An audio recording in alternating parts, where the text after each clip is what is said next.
to Portman Road. This sound indicates an important announcement.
Hello again, my friends, and you are my friends, and welcome back to your Monday night's edition of Talking Town Extra Time. That's right, the flagship show, Talking Town, got so big it needed its extra time.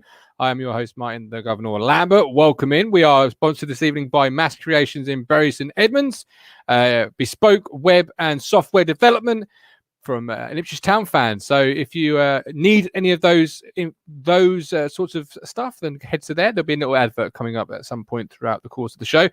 We've actually got, I've always said it, I say it every week, Monday nights I was worried we wouldn't have enough content to fill, but then the club bring out another statement or something happens in the footballing world and it all goes absolutely mental. But as always, we couldn't do it without you wonderful, wonderful people. Josh Russell, welcome in. Harry Butcher, Matt Stannard, Roy Clark, good evening.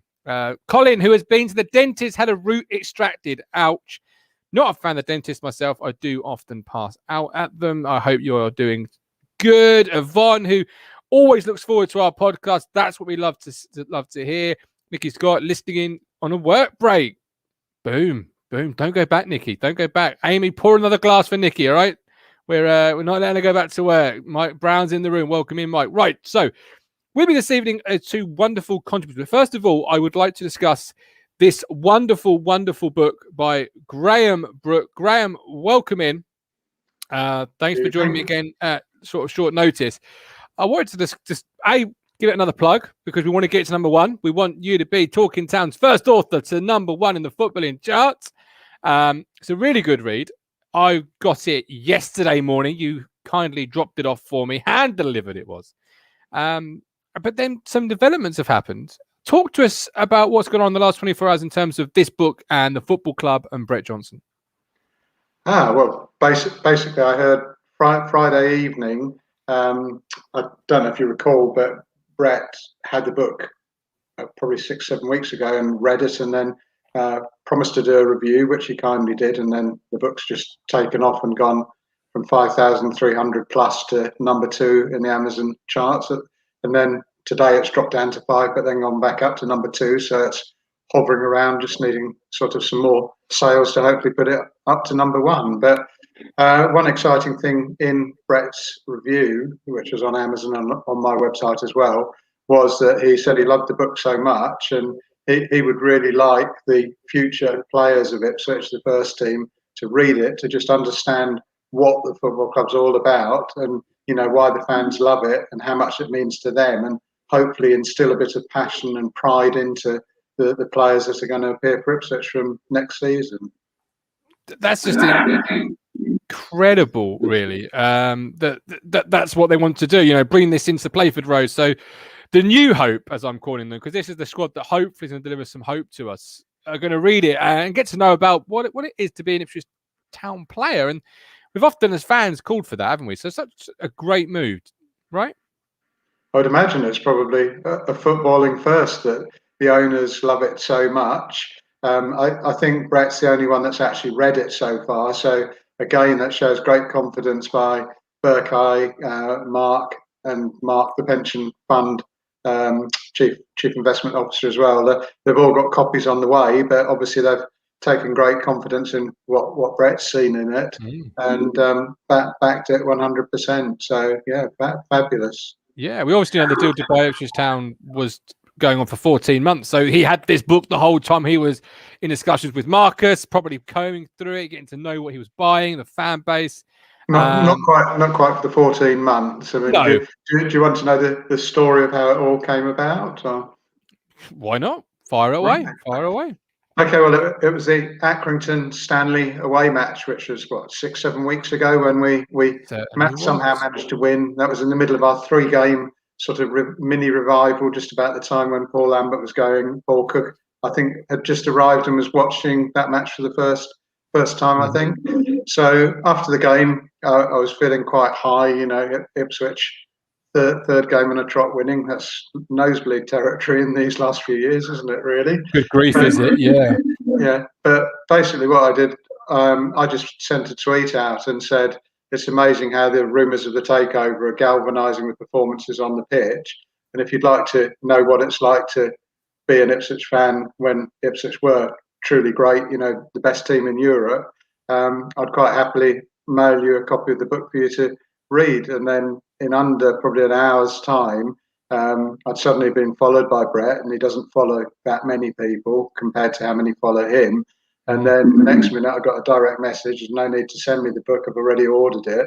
And then about a minute later, there's like a screenshot of the Amazon order, almost like he's thinking he won't believe me that I've ordered it. So that was absolutely brilliant. And then you could probably say it's the start of a beautiful friendship, really, because I mean, from then onwards, we sort of would have quite often after each of the games. I'd give him like the grumpy old git review of the match sort of thing. And God, there was a lot of grumpiness over the last few matches and that. But basically, continued messaging back and forwards. I did at one time say, if you ever get fed up of listening to an old tractor boy going on and on about the football, do let me know. And he replied quite quickly, no, I'm more than happy with it. And just carried on and on. So, and then he did say that he'd send me a photo of him with the book when it was appropriate to do so, because obviously at that time there was the takeover going on. I'd imagine there's the non-disclosure contract stuff and everything.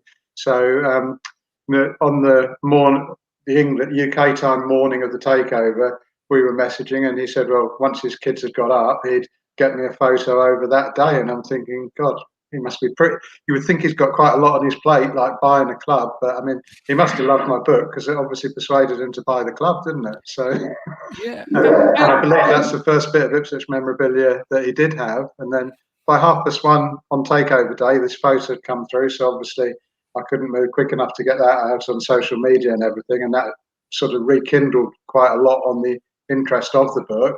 But then he said that he would do a review of the book, which was this amazing 5-star review that he did. And obviously that's just taken off like wildfire. Ex-players have been getting involved and ordering copies of the book. I mean, just sort of since the weekend has been Russell Osman, Simon Milton, Tommy Miller, Matt Holland emailed me this morning.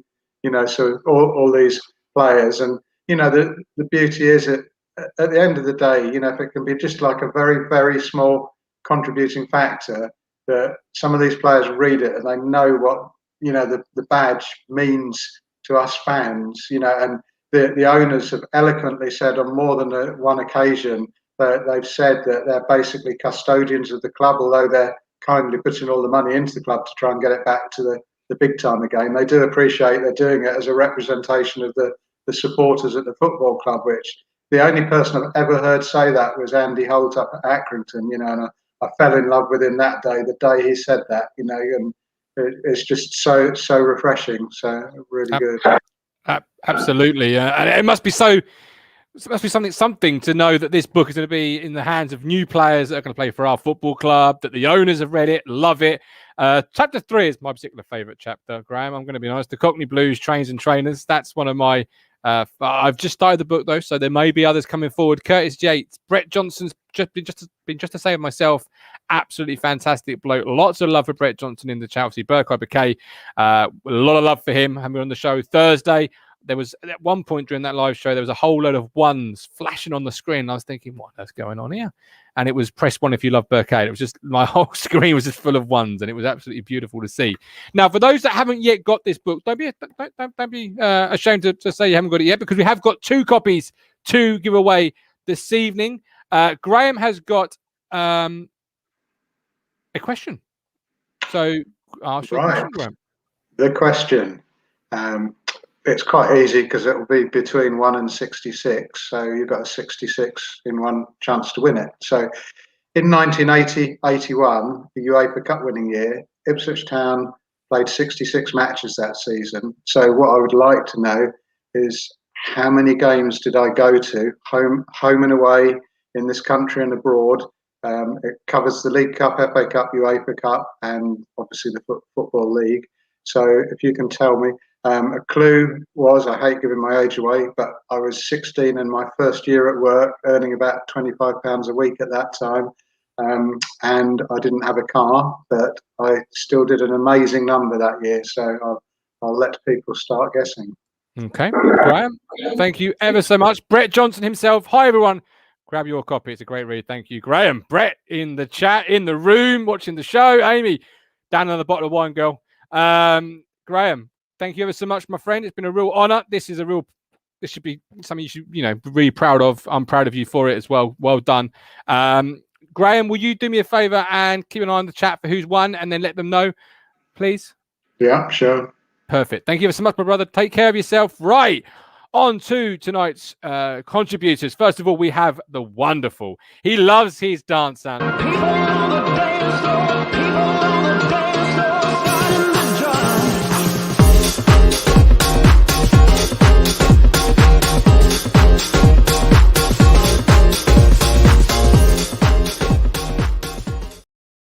Adam Flatt. I might leave that coming up on the screen for the rest of eternity. Do you know what I mean? It's going to get better than that, is it, eh? Well, it is. I could interview him. Brett, call me. Yeah. Flatty, how are you? Jump in, Brett. Jump in. Yeah, I'm good. I'm really good, mate. I'm really good. Yeah, I'm really good. I'm glad there's only 3 games of the season left. I'm absolutely buzzing for that. That's all of us. Matt Stannard, got the hamster running, Adam. Got to keep the Wi-Fi going. Absolutely. Luke says, is it even him? I'm sure it's not a fake. I couldn't care. I really couldn't care. I know they watch, so, but it's like, fine. It's fine. Just the fact it said Brett Johnson. But it's Graham. As Graham said, I think on Thursday show, they're more like brothers. His words, not mine. So, yeah, why not? So, 3 games left of the season. But surprisingly, when comprising the content list for this show, we've got quite a bit of discussion points. I'll run you through what we've got. We've got the Mount Rushmore of ITFC, who would be on it for us. We've got the AFC Wimbledon thoughts. They'll be brief. Mark Detmer then had an interview today. That came out of nowhere. Couple of talking points out of that. One particular talking point was the waking a sleeping giant and getting the youth movement back involved. I want to ask you and Amy, because you're both parents, what could the club do first, or what's the most important aspect of them getting the youth back involved? And then we've got worst signings marketers are made with money.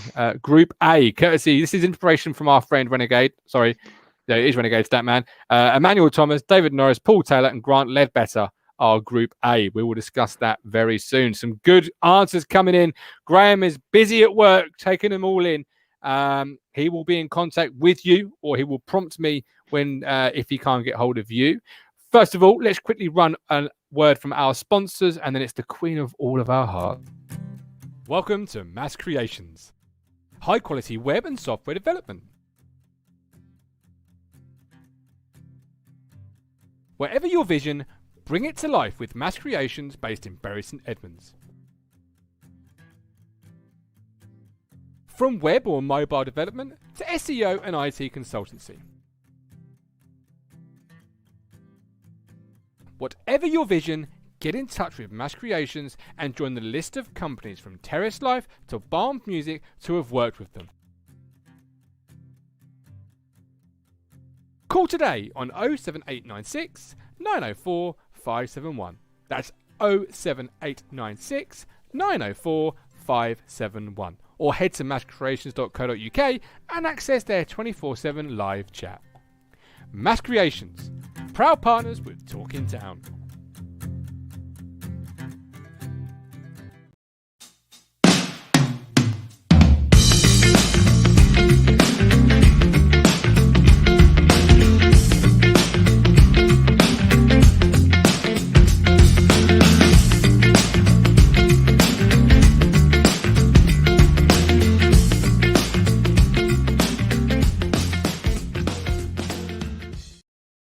Amy Downs, the queen of all our hearts, the queen of cider, the queen of gin, the queen of wine, queen of all alcoholic beverages available. How are you doing, my friend? I forgot Jaeger. Sorry. Maybe I'll go get the Jaeger out. No, we'll save that for special occasions like the takeover day. That was a one-off. That was very good. But yeah, absolutely. We've got lots coming up. It's the lady that says worst signing, easy peasy, Tamas Priskin, no one can beat that. I thought that, but then the groups, they're kind of you wait points. Yeah, absolutely. I've got some crackers. Right on. Oh, for fuck's sake. AFC Wimbledon thoughts very quickly. What do we make of another 0-0, dour, sour, bad? Adam, it's just awful, isn't it? On to the next one, Martin. Let's just not talk about it anymore. There's only 4.5 hours plus of football left of this season, so let's just not worry about it. Honestly, I think you could probably fill up your shows just ignoring what's going on the pitch, just talking about what's going off it. I really think we should do that.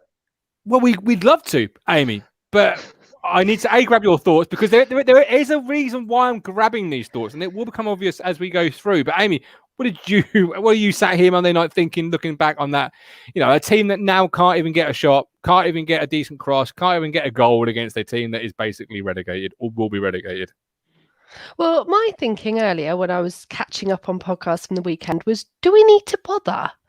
Like, we're not actually playing any teams that, like, Swindon are basically down. We're not playing anyone that's still fighting for anything. Why don't we we're in a pandemic. Let's just do the whole world a favour and cancel the rest of the season. We could save money on travel. We could save money on iPlayer. I just cannot see the point in anybody turning up anymore. Yeah, no, I agree with that. But then Football League went and put 2 players of ours in the team of the bloody week. So it made me have to talk about it. This is why we had to review it to lead on to it. So I know. Of all the teams in all of the world, certainly in this league, they had to put 2 of ours in it. Oh, how lovely of you! Who on earth did they pick? Oh well, this is it. You see, this is my issue with stats, isn't it, Mr. Adam? Because, well, first of all, they put Di Cornell in goal. How did we rate Di Cornell's performance yesterday, Amy? Oh, I didn't watch it, but it was nice to see him save the penalty. It was nice to save a shot. Yeah, basically, because I'm not sure we've seen Holy save any. But it was nice to see him have a chance, and that was my feeling on most of the team on Saturday was that a chance in the first team. My feeling was that he was giving a few people a bit of a run out to perhaps assess the situation for next year, but that's the bar. I don't think he had much to do, did he? Well, yeah, I know exactly. That's the position we're in now. As I think the whole world is just waiting for the summer at the moment. No one more than the Ipswich fan base, but I think we're waiting for COVID restrictions to be lifted, and we're waiting for the past era, the restrictions from the past Marcus Evans era to be lifted from us, aren't we? Yeah, we are a little bit. And then they put Mark McGuinness in the team. Oh my God. Just when you thought it couldn't get any better, they wouldn't put Mark McGuinness in the team. What do you think of that? I didn't think he had a particularly good game, to be honest. I think he looked well ropey, if I'm honest. But I don't know. I think they probably saw he'd kept a clean sheet and just thought, let's throw an Ipswich player in. It's another clean sheet they've kept. Let's just throw a random centre half in there. I think, yeah, these teams of the week that people put out, they're shite, aren't they? They don't mean anything. They don't mean anything, do they? They don't mean anything. So yeah. But the thing, because it's based off crappy statistics, and statistics without context is crappy. Quite frankly, like Mark McGuinness, a long clearance could count. Just like it's ridiculous. It's ridiculous. I'm going to show this. I said I wasn't going to do it, and do you know what? I'm going to bloody do it. Here it is. Right, where is window? Here he is. There he is. Beautiful man that he is. But look at this man, ladies and gentlemen. Right. Look at this statistic that Sky Sports actually put up. It's amazing. It's the best stat I think I've ever seen. Someone came up with that at Sky Mine. Someone's paid a lot of money to do that. They actually turned that into a graphic.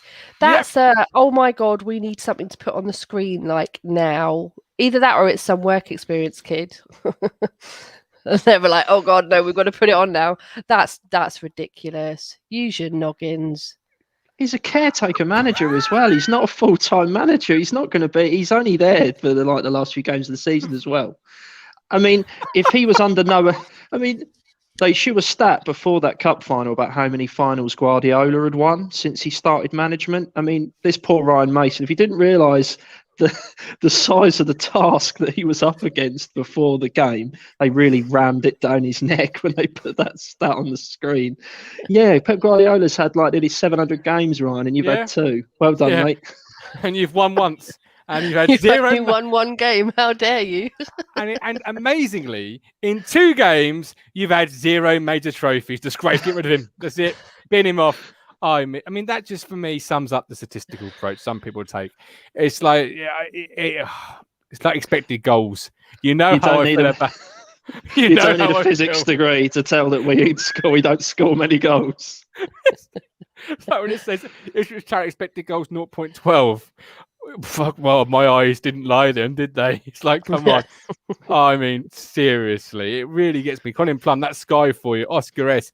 I'm 53 and I'd have more pride and passion than anything than most of the squad. Mark Dowling. So you don't think any of our players will make League One Team of the Year? Well, it's a long shot. I'll put my neck on the line here, but sadly, I don't think they will. No. So sadly, they had to make me. They just made me do it, Flatty and Amy. They made me have to fucking bring that game up. Right, moving it on. Where do we go now? Let's go to Mark Detmer. Released an interview today through the club website. Where particularly what I want to pick up on was something he said where we want to connect with the supporters, inspire young fans, and wake a sleeping giant. Which, as a fan, you just eat that all day and all night. What can the club do, though, realistically, as parents? And I'd love to get the chat involved as well. What do they need to do to really reconnect this club back to its younger supporters, or even attract those young people to support the club? Because I was talking today with my grandmother, and she grew up a West Ham fan to her early 20s, moved to Suffolk, became a Town fan. The rest is history. I've only ever known one football club, and that is Ipswich Town. The rest don't even exist. I've never known another one apart from that. How do we make that the same for the kids of today? Amy. I'm just thinking back to when, sorry, Adam, I'm just thinking back to when I was little and I was part of the Blues crew, and you got a hat every year and various other perks. I think, did we get something from the shop every year? I can't remember. On the plus side, what I think the club do right, I do enjoy match day. I think mine are too little to take yet, and it's too far. But when Harry's a little bit bigger, I like the idea of taking him to go and when they do the big inflatable slide, and there's that like the football game where it's almost like a table football game, but it's an inflatable one, and the games like that. I love that. Obviously, you can only do that when the weather's good, but I think that just makes the experience. If you're taking the kids, I've seen far too many friends who've taken kids to the football and they've said, please don't make me go again. I just don't want to.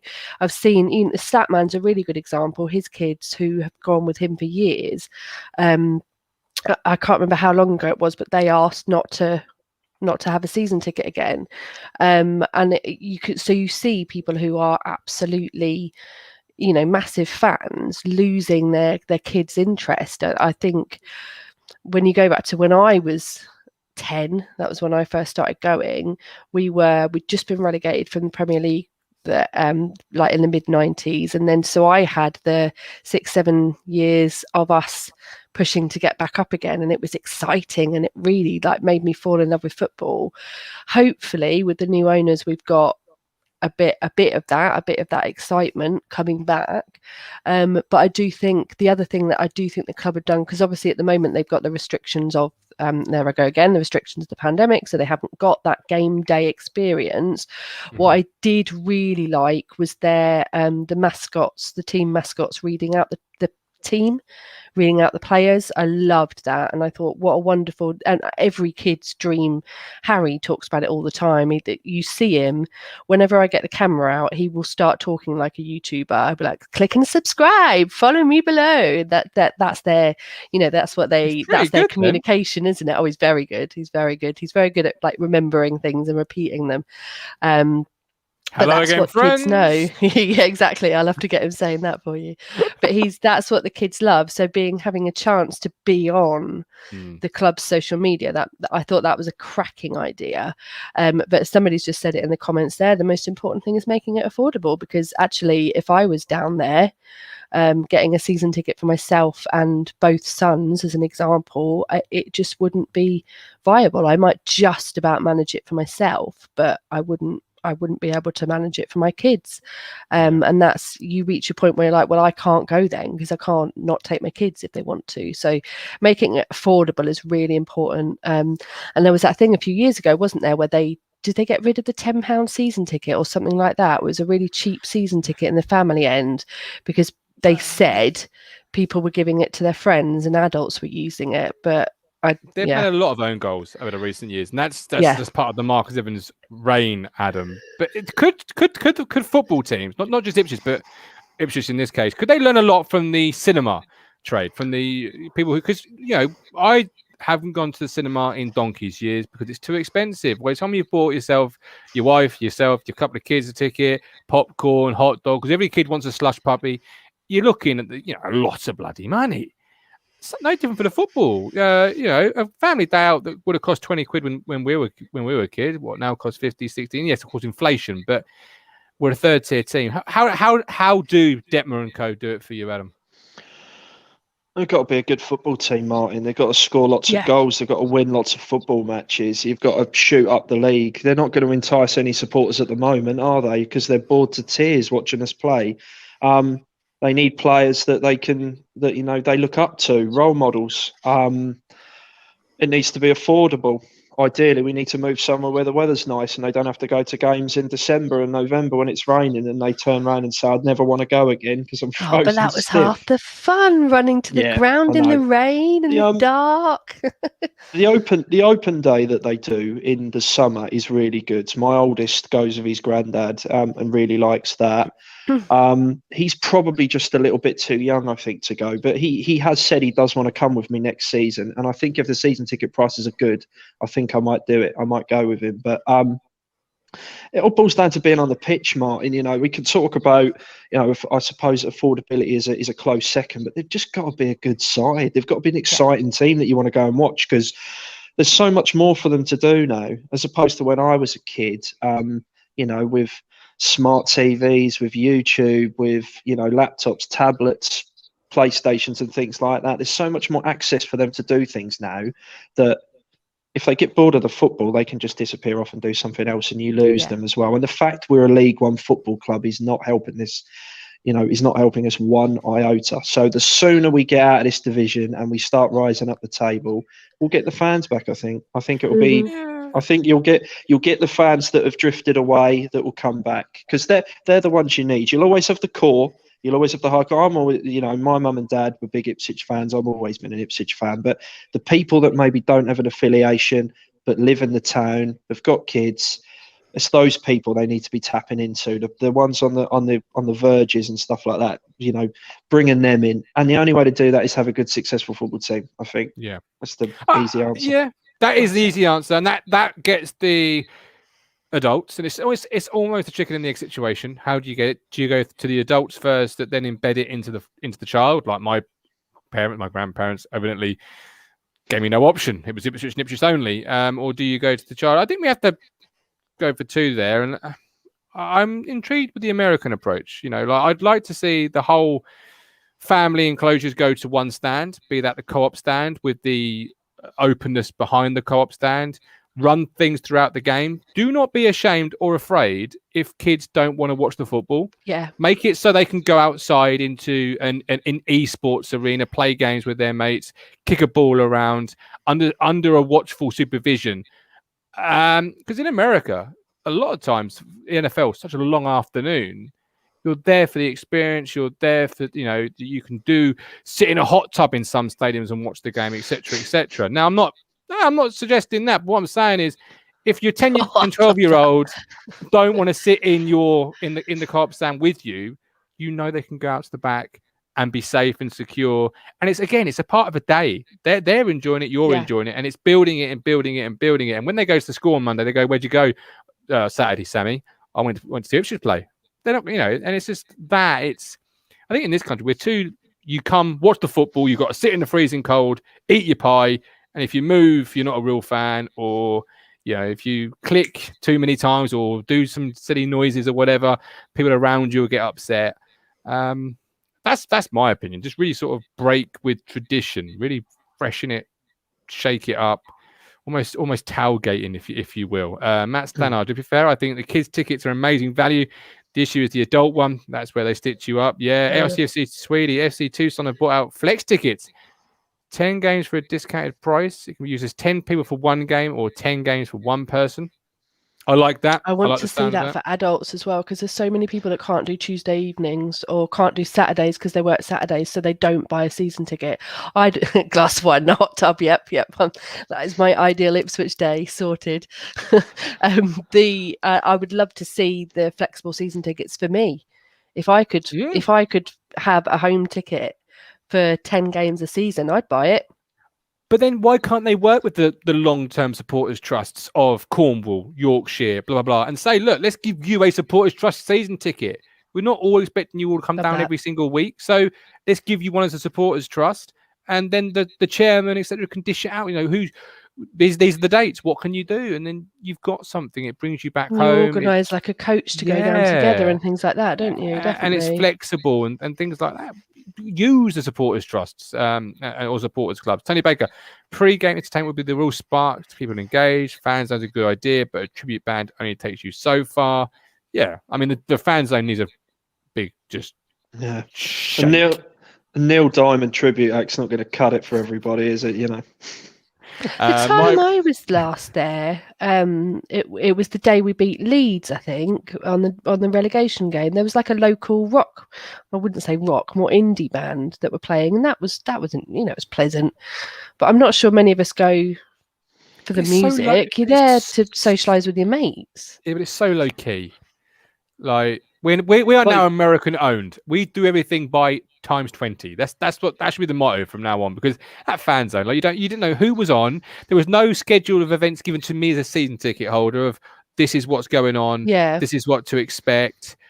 You don't get any advertising through the week, building it up on local radio or podcasts, etc. Like we really should be making it into the number one destination for Ipswich Town fans, not just we've kind of got to do it. That's who they could rustle up on a Friday, wouldn't it? You fancy playing on Saturday. That's what it felt like. The only thing I would say, having been to Wycombe Wanderers away, again, that was the first season in League One, wasn't it?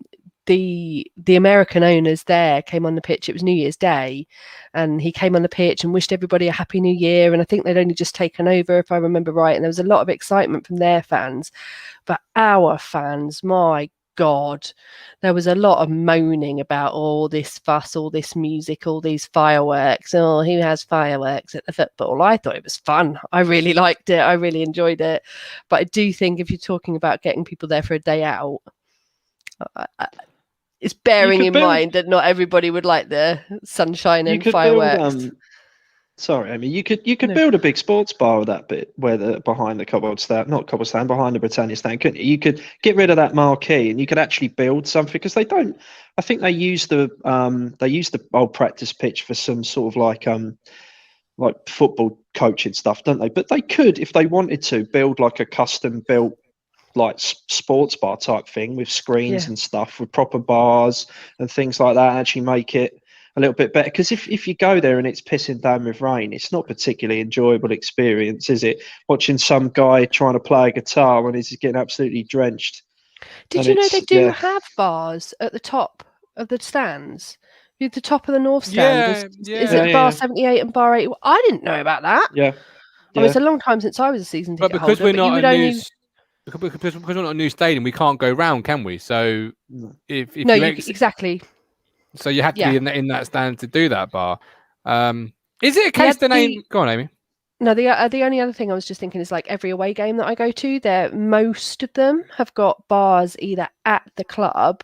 So I'm thinking like Leeds away, as much as I flipping hate that stadium, they have got a bar for away fans, and everybody has got a bar where you can just go, and we'll quite often go to like a local pub, but then we'll go to the one at the club just before the game. Newcastle away, we went into their bar before we went there years and years ago. I loved that, and it just feels like it'd be another way for that side of the fan group that want to just go and have a couple of pints and roll into the stadium at 5-3, particularly as we seem to be losing a lot of the local pubs around the area.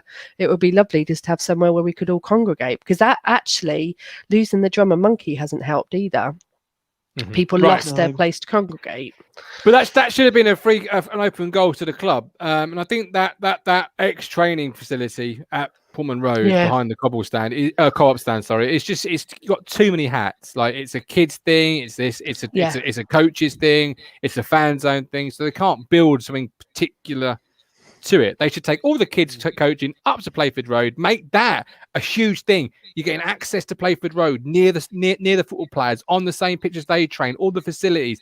That, as a kid, is like, wow, they treated me really well as a young guy. And then you can devote that to the fan experience. But as some people rightly say, the performance on the pitch has to be spot on. So obviously we spoke to Burkow on Thursday, and he said, and I quote, I think word for word here, but don't judge me, "We'll give the manager everything at our disposal to achieve everything he needs to achieve." Now, when you hear those sorts of words, that sort of fighting talk, as a fan, what does it make you feel? Flat, you kick us off for that one. It's just refreshing to hear owners talking so candidly about the future.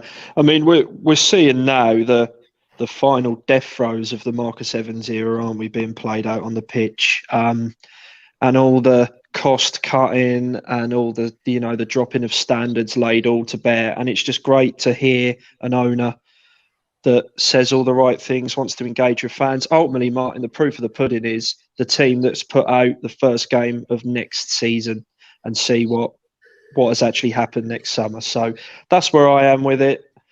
Really like the engagement with all of these guys, and I think it's brilliant. They've done more in a month than Marcus Evans did in 13 years, so they have to be commended on that respect. They're open, they're honest. But ask me again when that team sheet's announced at 2:00 on the first game of next season, and we'll see. But that's where Amy, I am with it. Have you ever heard an owner? You won't have heard him on a fan podcast, but have you ever heard an owner on any media length say, "We'll give the manager everything at our disposal, and he will ask for nothing"? Effectively, I'm always thinking right back to like Roman Abramovich. That was the kind of like last time I heard an owner say, "Yeah, you can pretty much have whatever you want." But I totally agree with Flatty that it's just such a contrast to what we've been hearing for so many years, where it's been okay, well, we've got to be sensible, we've got to be reasonable, and they haven't given any reservation on it. It's not, well, we'll give you £3 million if you find the right players, or we'll give you whatever you need if we agree with who you're buying. It's just, we'll do what you need. So hopefully they've learned the errors from our last owner. But of course, you're right, it's refreshing, but the proof will be in the pudding. As I've always believed, you can't just throw money at football and expect it to solve the problem. We have got things running a lot deeper for a lot longer. The other thing that I really that is giving me reservations is we're not going to be able to just get rid of the whole team as much as many of us want us to. It's not just going to be a complete restart next year. Part of me thinks it kind of needs to be, but that concerns me. It almost will be. There's so many out of contract, isn't there, that it'll be a huge reset.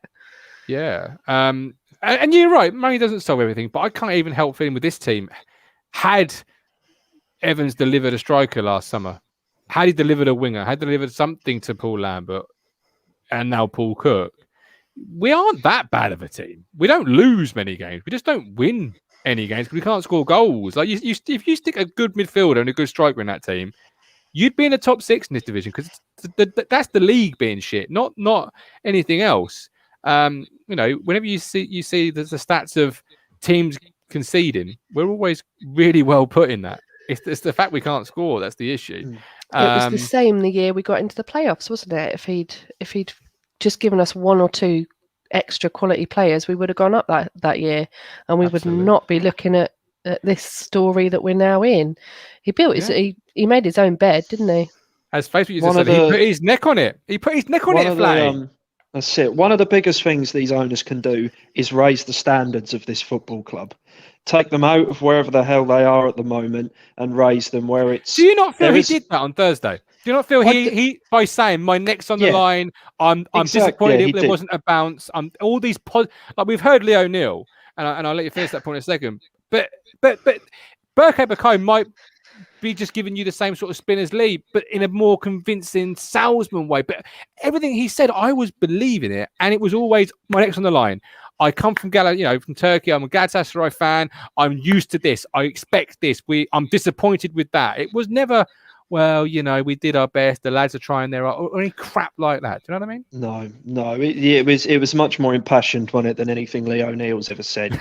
But it's not difficult, is it? Let's be honest. But yeah, you're seeing what we're seeing right now is the erosion of standards of this football club, and what is on the pitch is what's basically left the dregs of 4 different managers, muddled thinking, muddled recruitment, and it's laid there for all to bear. And now these new owners come in. If they have to get rid of all of them, fine, doesn't bother me, and we start again. But this time we start with a proper backroom staff in place, with proper people in proper positions, with the proper resources for the manager, and there's massive accountability. And no longer is it a football club where players can come out and say there was no pressure on us to do anything this season. There was no pressure on us to get into the playoffs or to win promotion. So what he said, Berke Bakai, is really good. But as I say, this is such an interesting summer ahead. There's going to be news coming in every day. There's going to be new people appointed all the time, so it'd be really good. But I think we all should have a collective sort of raise of a glass at full time against Fleetwood and just toast the end of Marcus Evans' era. Not in a good way, but toast that he's gone. Absolutely. Tony Baker, the fact he knows football sold me. You can't fake knowing football, especially to a bunch of hardcore fans. Yeah, it was just blew me away, to be honest with you, because obviously we've been used. 13 years ago, Marcus Evans took charge. We used to end of season PR buzzwords, Amy, and you just didn't get any of that, did you? There was no usual flannel. No, I think you're right, and I think it just the pure fact that they came on to so many interviews so quickly like straight away it's the first thing they're doing because they know how important it is to connect with the fans, and I would like to think and I hope they know how disconnected we've become with with the owner in the past. Take this. It's a lovely story. It's a lovely story, and I don't feel like it's being done for PR. I did when I first heard about it, but having heard what Graham was saying earlier, it's like, actually, this is just genuine connection. And this is like beyond my wildest dreams. This is not anything I would have expected 5 years ago, you know? So this is what we need. Excuse me. This is what we really. Oh, sorry. It's all right. It's all right. It's gone. It's my boys have both got colds at the moment, and they managed to pass them over to me. So not very grateful. Had to got on the phone to 111 over the weekend, and they were asking me all COVID questions. I was like, it's not COVID. Just leave me alone. But anyway, exactly. But it's nice. It's refreshing. But it feels almost like I'm going to go for a boyfriend analogy again. You know, when you've had a boyfriend that you put everything into, or girlfriend that you put everything into, and you really tried your best to make it work. Paul Lambert. And then a new boyfriend comes along. Exactly. A Paul new Cook. boyfriend comes along, and you want to give them a chance because you know they are brilliant. And they can't win a game. You know they deserve, yeah, exactly, and they can't score. That'd be a big problem. They can't seem to raise their game for you. And so there's always going to be a little bit of doubt. There's always going to be a little reservation, the worry of being hurt again. And I think it's going to take Burke and everybody, Brett and everyone, to like prove to us that we can trust them. It is going to take a little while, and it's nothing personal against them. They seem wonderful, and they're making all the right noises. I was going to say making all the right noises in bed right now, but that's not. Let's not go down that avenue. Let's not go down that route. But I think Adam is right. But they are after Fleetwood, Banter FC. Yeah. Bye. You know, and let's see what happens next. But I'm looking forward. Here's a question: What do you think Marcus Evans would have got the players to read? I'm thinking something like Razzle or Over 50s Housewives or something. the shoot annual, mate. That's what they would have. Something absolute rubbish, wouldn't it? Yeah. Oh, it would have been. ITFC tweet. Let's be honest. If you live on the Suffolk Norfolk border, you have the choice of a Premiership team and a League One team on paper. It's obvious. We need something that sets us apart from the rest. Lewis Robertson, welcoming Lewis Town fans, pessimistic of the too many false dawns, but this is it, and these guys are the real deal. We need to give them time and enjoy the ride. Absolutely. I'm not going to repeat that. That's terrible. Oscar S. I don't disrespect Marcus. No. I'll do it for you if you don't mind. I like doing it because he did so as financially, whatever the motive. But now it's time to move ahead and progress. No. Talking of which, moving it on. Worst signing under the Marcus Evans era that we paid money for. We've got Group A participants. These are the participants in Group A. I was going to say all of them. Sorry, Mark. I was going to say all of them, but I think you can't. I can't say that, can you? Are you not going to let me list them? I've got loads. Well, I'm going to do it in different groups on different shows, you see, and then we're going to come to a eventual winner. We know what Renegade Statman's Twitter following thought and who they voted the winner to be, but let's see what the Talking Town community vote the winner to be. So this is Group A. We'll follow Statman's seeding because he's a very knowledgeable and wise guy. Emmanuel Thomas, David Norris, Paul Taylor, and Grant Ledbetter. That is Group A. I will revisit it in about 10 minutes' time. So get thinking. It is Emmanuel Thomas, David Norris, Paul Taylor, and Grant Ledbetter. What a group of people. Mount Rushmore of ITFC. Let's go on to something more positive. What would be your Mount Rushmore of ITFC? Before you do answer that question, Flay, Matty Wing, they'd raise anything with Razzle, let alone their game. Adam, did Marcus ever sign him for a fee? £3.50 don't count. Yeah, well, in the early days, he was a bit handy with the checkbook. Stephen Harrington writings. Razzle was a match day program.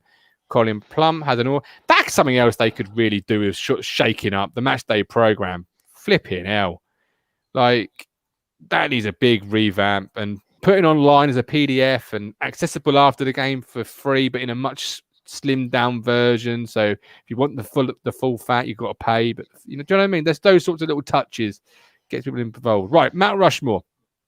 Adam Flapp, who is your Mount Rushmore of Ipswich Town figures? I've thought about this. So I've got reasoning for this. So I've actually got two. I've got managers. All the Pauls: Paul Cook, Paul Hurst, Paul Lambert, and Paul Jewell. No, It's a bit harsh no on one's Lambert, having that. It's a bit harsh on Lambert, No. that, considering Only the joking. team can't fucking score now, Flat. That's a bit No, harsh on Lambert. I'm going for the managers. You've got Sir Alf, Sir Bob, John Lyle, George Burley. Our Love four it. most successful managers. I don't think you could argue with that. Players-wise, I've gone for Mick Mills, most appearances, Ray Crawford, most goals, and then two players that appear on both lists, Jason Dazelle and John Walk. Okay, so just repeat that 4 again for me, please. Your 4 was? So that would be, crikey, Jason Dazelle, John Walk, Mick Mills, Ray Crawford. Okay, I'm putting it in the chat now. That is yours. That is your 4. Dazelle. See, I've been working on that pronunciation all year. I think it's going to be dropped next year. Such a waste of my time. Dazelle, Walk, Mills, and Crawford. Not Andre Dazelle, I have you know. Jason Dazelle. That disgusted him so badly. The hamster went, fuck this, I'm out. Right. Amy, until the hamster recovers his form, what is your Mount Rushmore? So I was thinking Matt Holland holding the trophy and just that. Why Matt Holland? I can't believe you just asked me that. Oh, I know why I've asked you that. I just wanted to know what your answer was going to be. The man is God. The man is God. He is the most influential player of our generation. He is. For me, he would be an absolute must on there.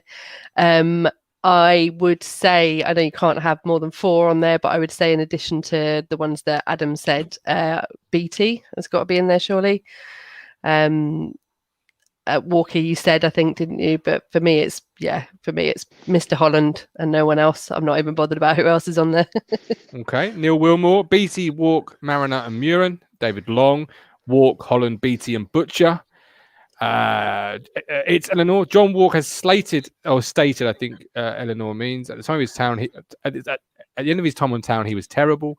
Josh Russell's gone for Stewart, Holland, BT, and Walk. Mike Brown, Crawford, BT, Holland. And is that Andre Dazelle? No, Mike. Shocking. He loves him.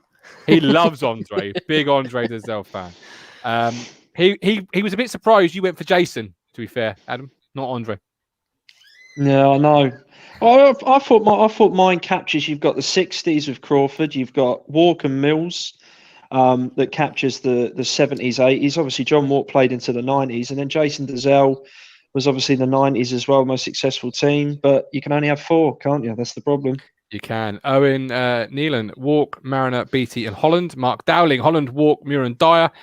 Oh, I don't know if he deserves beyond that. Oh, I would. For our generation, I would. I don't know if I would for all time. Is he on there for things he achieved away from Portman Road, or is he, because we're at Portman Road, he didn't achieve that much, did he?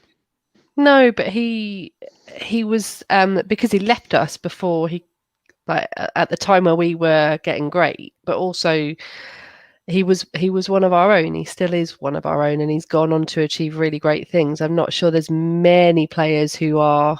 I actually can't think of any at the moment. Perhaps I'm wrong.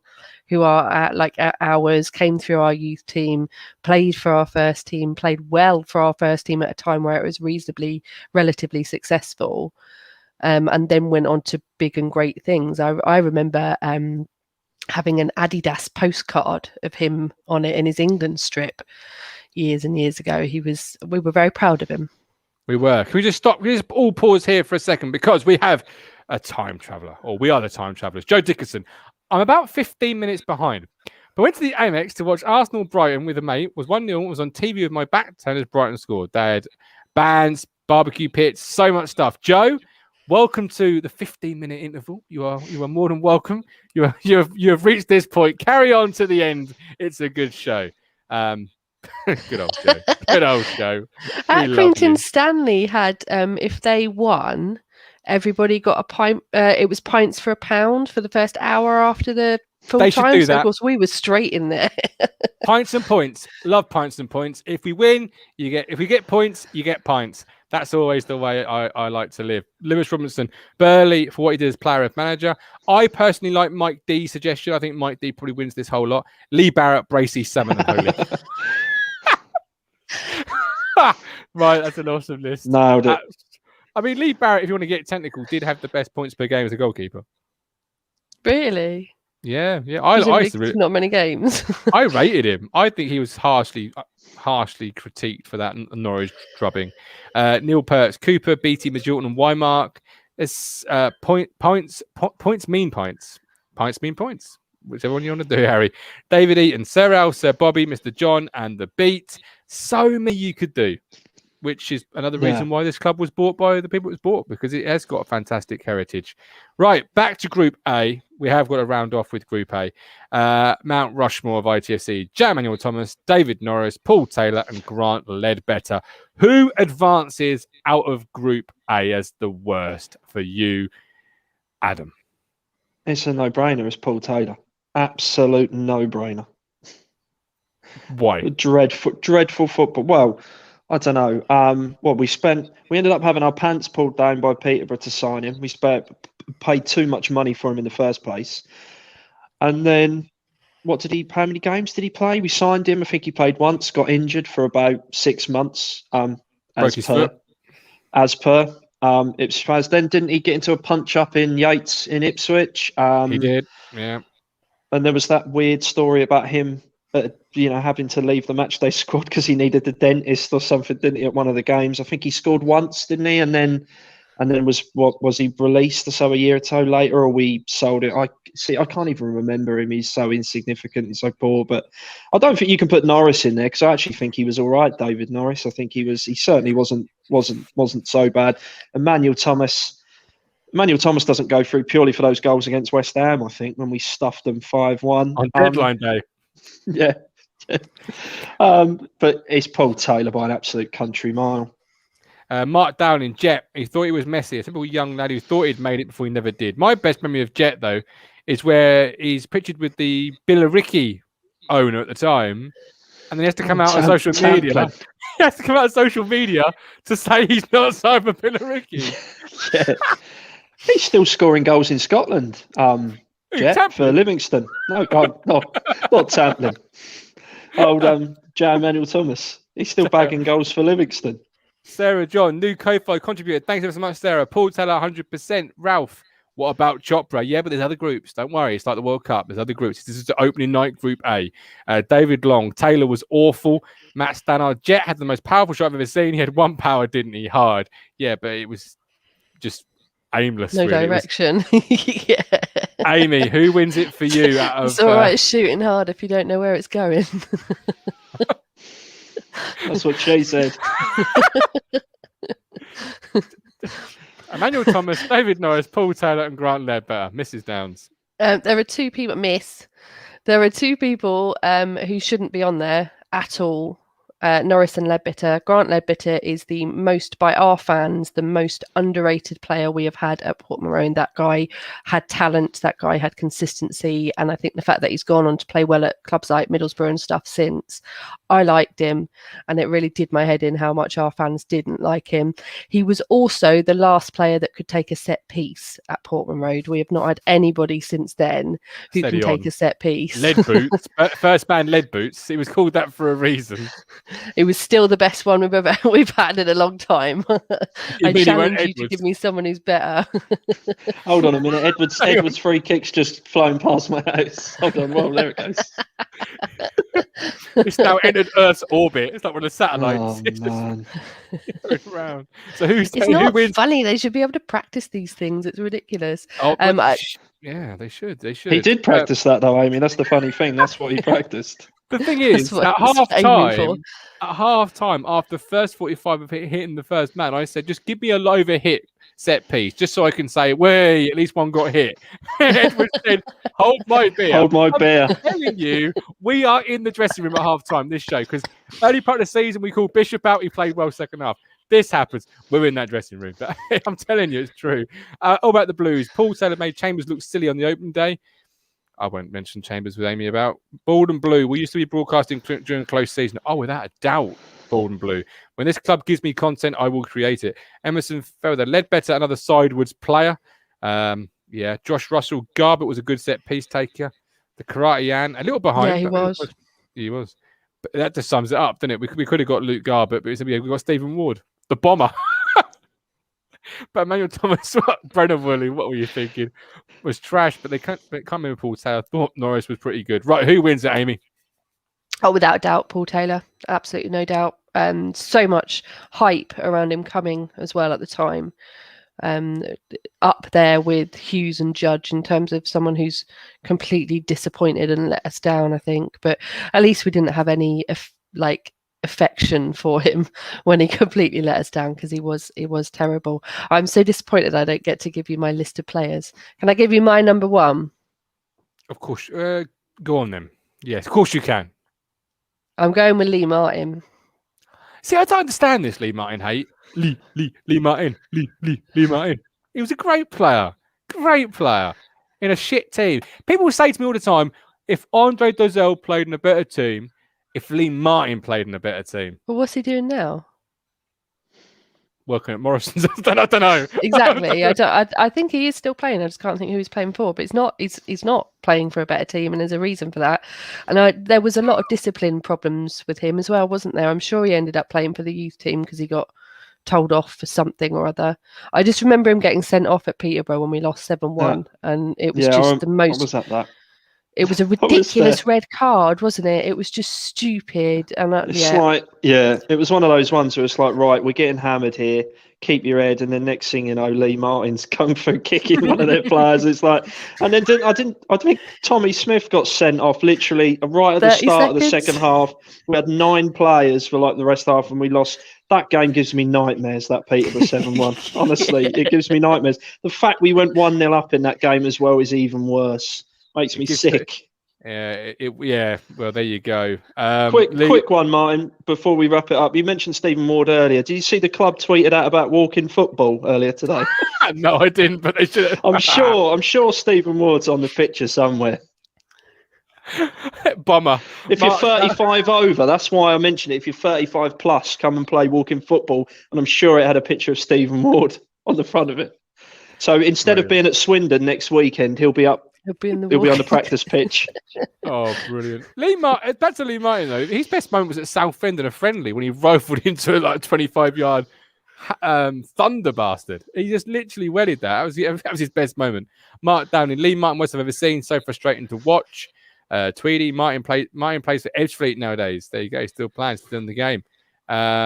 I can send. I'm sure he's playing very well for that fantastic team, Martin. Played for Manchester United as a youngster. Add on another £1 million. Chris Boyd can't wait for the not just shite but also injured group. So many candidates. Raul, I might actually sit down and do this properly, like a proper World Cup. Mike Brown, Chambers can be in the promos of the Walking Football. Give us another name then, Amy. This is good. Oh my God. You're gonna mute. You're gonna mute, darling. Darling, you're gonna mute. Press that button. Hit that button again. I did. At least we know where the button is now. God, I'm terrible tonight. I mean, she's repressed. One that came up that I absolutely loved off my mates was Sonko. Ibrahim Sonko. We can't be having Ibrahim Sonko. Oh my God, you didn't see him at Leeds away, did you? No, but I saw him at Barnsley away with overhead kick off the post. Is this criteria players that we've paid money for? Because some of them players Mick signed were absolute garbage. Was that Polish player looked like he'd never played professional football before? Piotr Malarczyk or something his name was, wasn't he? Looked like he'd never played professional football before. Who was that one from Dusseldorf? Oh, no, they had he's the guy from, was it Ballant Banya from Borussia Dortmund, wasn't it? Borussia Dortmund's 5th team or wherever he came from. Who, by the way, was probably better than Aaron Drinham. Let's be brutally honest.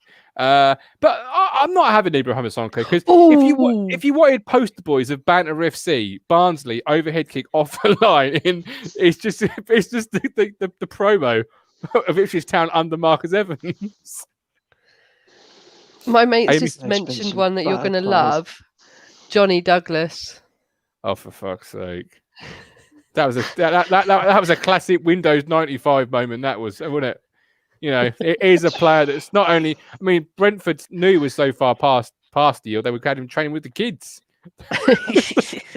We had him in the first Kelly. team for ages. Oh, there's so many. Brecker's Torre scarred. is such a great shout. Brecker's Do you remember scarred. Brecker's scarred, but he was burly, wasn't he? But he was a Royal. skier. I don't think he was a footballer, was he? He was a cross-country skier in Norway. No, absolutely. Winners of the book. We have 2 winners. Let's bring Graham back. Graham, who are the 2 winners, my friend? Oh, you're on mute. Expecting that so quickly. The It's two not just winners. me. 2 winners. The first one's to get the correct number. I actually made 60 matches that season out of the 66. So Wow. the winners were Ted Newborn and Mike D. So if they if they're following me already, if they direct message me, and I'll sort out details to mail them a signed copy. If they don't follow me, if they do the follow, and then we'll direct message and I'll sort it out for them. Perfect. You were talking about bad players. Core Lens, probably before your time, Martin, but when I was at the Players Hotel in Stavanger, Paul Mariner described him, and he said he couldn't trap a bag of cement. We've had a few of those over the years. We really have. Adam Proudlock suddenly appears in the chat. Great one. Tony Dinning. Tony Dinning. Long shorts Dinning. Danny Sonner. Dustbin man, Tony Dinning. Danny Sonner was a great player. He scored a great goal at Norwich, Danny Sonner, once. Drink and fall downtown all steps more than he played, didn't he? It's true, yeah. There's so many. Right, we're done. We're dusted. Graham, Amy, Adam, thank you for your wonderful company this evening. We were back on Thursday with the Fisherman Mike Brown and Mr. Milk Tray Man Ben to preview Swindon, and there'll be some other stuff from the football club this week. I've got absolutely no doubt about it. It's happening every single day. Marco Holster to end the show with an honourable mention. And when Joe catches up, Joe, it was a great show. Thanks ever so much. We'll see you all Thursday.